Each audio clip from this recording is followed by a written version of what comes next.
it's just such a fantastic opportunity. Having stood on the terraces as a young 9-year-old, supported the club through thick and thin, seen them drop out the Football League, and then had the opportunity through Hust to be nominated as a director. I've worked on the board for the past season, and I've seen the qualities behind the club and the impact that a good, solid office can have to drive the club forward. It was an opportunity not to be missed. So from your personal point of view, what do you think you've got to drive this club forward? Resilience is one thing that I have. I don't acknowledge the word failure very well. I have a lot of commitment and motivation, and I'm passionate about Hereford Football Club. I think I can take myself back to most of my life events, and certainly when I was diagnosed with a 3-month prognosis I had in 2002 with my cancer, and having to learn how to talk a second time, and fighting back from the brink, should we say. I know that it really is important never to give in, so I'll push forward. Yeah, I mean, it was obvious from the statement that we put out last night that you're extremely proud to be the chairman. Is it something that you ever dreamed that you would do?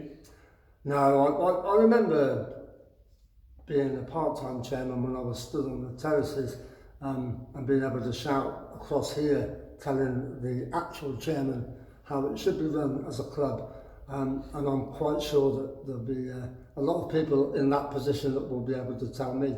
What I will do is, look, I don't want negativity. I think there's been a little bit too much of that. But I understand that a lot of negativity comes from passion, from people that really want the club to succeed, and perhaps are frustrated about the way things happen, and they don't really know why they happen that way. So the way I look at it is we've got a job to do, and we'll operate within those boundaries and we'll drive it forwards. And if people want to chip away at the sides, we'll take what they say, we'll work on it if it's positive enough, but I don't have time to stop for negativity. There's a job to do, and I think with the brilliant fans that we've got, with the brilliant back office, fantastic board that we've built, I don't think anything can stop us. You mentioned your time on the Meadow End. You've done your apprenticeship on there, if you like. Has that upbringing, do you think that will aid you in the role of chairman? That's a difficult question, really. I think that what it enables me to have is an understanding of what it actually means. I know every so often on a Saturday we turn up and we watch the football home and away. But for me as a little lad, it was wearing the Hereford shirt, running around, shooting the ball between a couple of jumpers. And we spoke about football right the way through the week as well. And our Saturday, whether it be home and away, jumping on the buses over there opposite the swimming baths back in the day, it was what we I wouldn't say lived for, but you looked forward to it. And I know that a lot of my old friends are still on the Meadow End. They still stand in the same place, they drink in the same pubs before, because it is a community club.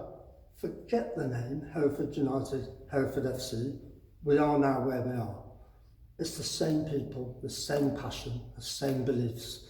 And to be afforded this opportunity to deliver what I always wanted to see is a blessing for me. So I suppose what I'm saying is I'm the only person that can mess it up. You obviously well liked amongst the fans. Obviously you spent your time on the Meadow End, but you take time to see them at home games and away games. How do you envisage working more closely with the fan base? I think transparency is really important.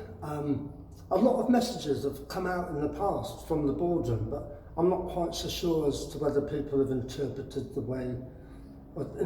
them the way that perhaps they should have been interpreted.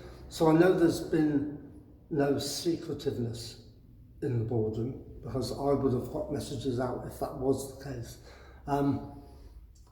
It's really important to remember that there are people that have built this club in the last few years that are fans, and I know they've come in for a little bit of criticism perhaps over the last year when we haven't been as successful as we wanted to be. Is that down to communication? It appears to be.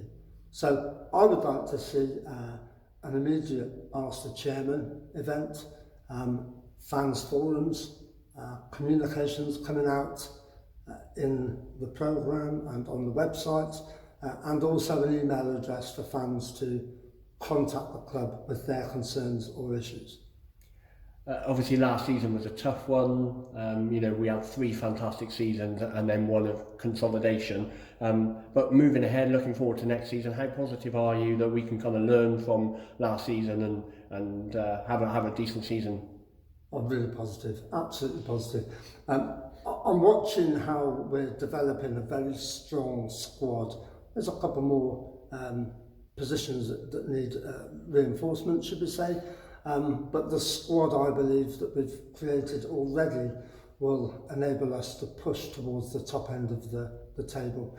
I think that the structure within the club is the strongest I've ever seen it at Hereford, so that I know that on and off the pitch we'll be in a position to perform and we'll be a sustainable organisation, because I want my son and the future generations to be able to stand on there and still watch Hereford play football. What excites you most about the role, do you think? It's a brilliant opportunity. This sounds really funny, I suppose, but there's a lot of supporters that give a lot of their time up for this club. And I once heard somebody say, a couple of fans have said this, football is nothing without fans. And that's a fact. You know, you can't have a proper community club unless everybody gets on and everybody supports each other. I would say some of the most beneficial moments I've had so far has been, unfortunately, visiting some of our brilliant supporters in hospital. We've got Jenny Prosser, who is struggling in the last throes of her life, and she's sold programmes to people at the top of or by the Blackfriars End for 50 years. You know, that's special to me. And then we've got Pat, Princess Pat of Cleehara. I visited her at the hospice, and it was amazing to see her family and how much Hereford Football Club meant to her. And that drives me, because we're not all here forever, but while we are here, we've got to make the most of it. And I just want to see us put our passion and our motivation through the club and perhaps perform better on the pitch. And just finally then, have you got a message for the fans ahead of the new season? Yeah, stick with us. You know, as I say, I've been here since 9 years old, and that's quite a lot of years. I'll let you do the maths. There's been ups and downs all the way through, but I see the faces on the meadow end and in the stands that are here week in, week out, good or bad. No one enjoys the bad times. We all enjoy the passion, and we all want that belief that Hereford Football Club will be successful. I would want the fans to get behind us, to get behind the entire team. It's not me, it's the rest of the directors, the volunteers, the office staff, the programme sellers, and the supporters themselves. Get behind, be Hereford Football Club and make the difference, and we'll be successful.